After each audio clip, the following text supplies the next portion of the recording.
In a groundbreaking study with far-reaching implications, researchers have successfully transplanted specialized brain support cells, known as progenitor glial cells, into mouse brains. Astonishingly, these transplanted cells not only replaced unhealthy ones but also demonstrated the ability to rejuvenate aged cells. This exciting discovery opens avenues for effective treatments for multiple sclerosis, ALS, Alzheimer's, autism, schizophrenia, and other conditions. Glial cells play a crucial role in supporting and protecting nerve cells, neurons, in the central nervous system. Human glial progenitor cells, hGPCs, can differentiate into astrocytes and oligodendrocytes, which have specific functions essential for neural health. Dysfunctional glial cells have been implicated in a wide range of neurological disorders, making them a target for potential therapeutic interventions.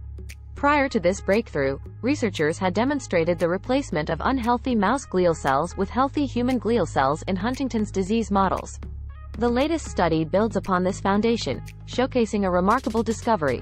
Introducing younger hGPCs into the brains of mice replaced diseased cells and rejuvenated aged healthy cells. This revelation has implications and holds the promise of revolutionizing treatments for a diverse spectrum of neurological and psychiatric conditions. It potentially offers renewed hope for countless patients and their families worldwide.